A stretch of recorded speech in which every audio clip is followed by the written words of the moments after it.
Ya, oke guys. Assalamualaikum. Balik lagi dengan Jaki hari ini tanggal 6 Juni ya guys. Pukul 18.55. Gue mau bahas Indika karena ini perusahaan terlambat dalam melaporkan laporan keuangan kuartal 1 2024. Jadi seperti yang kita tahu guys, kalau kita lihat dari chartnya nih ya, kita ke chartnya, ini adalah perusahaan yang bukan bertumbuh setiap tahunnya. Biasanya memang perusahaan siklikal begini, model chartnya nih. Nanti dia naik ketika harga batu bara tinggi atau ketika booming komoditas dia turun turun lagi ya. Jadi kita harus tahu kapan waktu cicil beli, kemudian waktu ngelepasnya. Jadi kayak semi trading juga. Nah, si Indika ini guys, dia baru jual anak perusahaannya yang namanya Mutu ke Cuan emitennya si PP. Dia jual, kemudian dia dapat uang 200 juta US dollar. Nih, 200 juta US dollar nih dia di sini masuk. Tadi sih kalau gua hitung di sini guys, seangka 3,2 triliun. Memang angkanya 3,2 triliun. Cuman ini bukan perusahaan anak perusahaan Indika yang terlalu besar, enggak, bukan kayak KJA, Kideko Jaya Agung. Yang dilepas itu Mutu, dia mengelola 24.000 hektar lah. Kira-kira 24.000 hektar. Perusahaan tambang batu bara juga. Nah, sekarang kan Indika dia sudah berada di PBV 0,35 nih guys. Dia sudah berada di price to book value paling terkecil di antara beberapa tahun terakhir. Ini paling kecil guys. Kemudian nih, kita perlu nyatat itu guys ya. Bagusnya Indika, bukan bagusnya sih ya. Yang menarik dari Indika adalah PBV-nya sudah rendah. Artinya risikonya semakin terbatas. Gua nggak bilang ini nggak bisa turun lagi, tapi risikonya semakin terbatas karena dia sudah terendah dalam beberapa tahun terakhir. Nah, kemudian yang menarik dari Indika, dia ini kan sempat mengakuisisi Kideko Jaya Agung. Akuisisinya di tahun segini nih guys. Makanya waktu tahun segini nih, dia asetnya tiba-tiba jadi 3,6 miliar.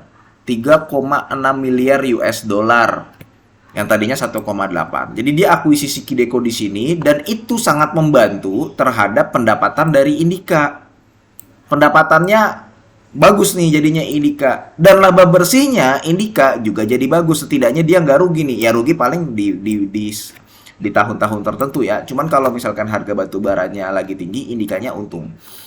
Jadi akan menarik lagi ketika si Indika melakukan akuisisi yang sangat besar. Karena gini guys, Indika ini punya duit sebenarnya.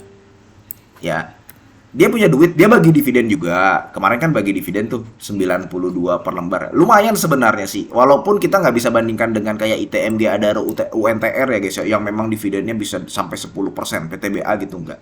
Kita nggak bandingkan dengan itu ya, tapi untuk ukuran perusahaan yang dia memiliki price to book value di angka 0,35 itu cukup lumayan, dan dia memiliki hutang besar itu cukup lumayan. Nah, dia punya uang sekitar segini nih guys, 500 juta US dollar.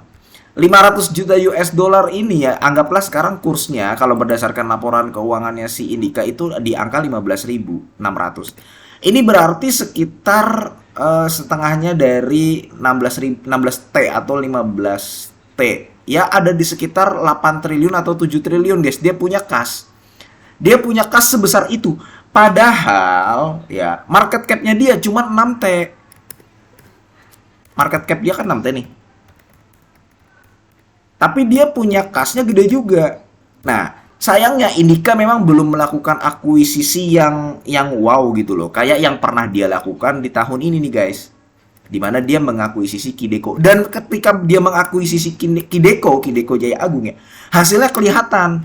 Yang dia lakukan saat ini baru mengakuisisi perusahaan kecil kayak minyak atsiri gitu-gitu guys. Dia bikin perusahaan joint venture ya, kemudian perusahaan-perusahaan yang apa tuh, kayak kan ada tuh yang dia bangun ini nih guys, apa? Bikin perusahaan motor listrik ya. Alpha One kalau nggak salah. Motor listrik nih. Dia joint venture nih guys. Oh, jadi itu belum kelihatan diversifikasi bisnisnya. Cuman yang perlu kita ketahui yang pertama adalah dia PBV-nya sudah rendah dan perlahan ya. Kan masalahnya Indika itu adalah utangnya gede guys. Dia utangnya gede sehingga pada laporan keuangan di posisi laba rugi nih guys, terkadang bebannya itu besar juga sehingga menggerus laba bersihnya. Jadi lu jangan kaget ketika nanti di suatu saat Indika itu minus pada suatu kuartal. Jadi modelnya dia kayak ICBP. Kayak ICBP karena dia grup gede, dia punya utang, apalagi ICBP punya utang dalam mata uang asing ya. Indika juga punya hutang. Jadi dia berpotensi mengalami minus pada suatu kuartal, mengalami kerugian karena bebannya juga gede. Cuman ya, kalau kita lihat dari tahun ke tahun, yang tadinya DER-nya gede, dia punya DER gede guys, waktu setelah akuisisi ini nih, Kideko Jaya Agung, DER-nya gede nih guys. Tuh, sampai 300, 300, 300. Tapi sekarang ya, DER-nya mulai mengecil. Nah, itu yang menarik dari Indika. PBV-nya rendah, DER-nya mulai mengecil. Cuman kalau dikatakan apakah perusahaan ini nantinya bagus atau tidak ke depannya, prospeknya, gue belum melihat sesuatu yang wow dari Indika. Ya selain dia melakukan bisnis batubaranya itu yang menarik ya guys ya. Kalau batubaranya tinggi dan kalau kursnya tinggi, dia masih diuntungkan. Makanya di kuartal 1 2024 dia masih lumayan nih IPS-nya. Masih dapat 61 kan. Nah, sekarang yang menarik dari Indika, yang gue lihat ya dua ini aja. Dua ini aja. Selain dari diversifikasinya yang tadi belum menghasilkan, tapi di selain itu guys, yang menarik dari Indika ini. Jadi kesimpulannya guys, kalau dari gue ya guys, kalau lu mau cicil Indika, silahkan. Cuman jangan banyak-banyak, jangan mendominasi portofolio. Berhubung dia sudah berada di level rendahnya dalam beberapa tahun terakhir secara valuasi, ini mulai menarik dicicil. Nanti kalau misalkan dia beggar, ya kan dia bisa beggar sampai sini nih guys.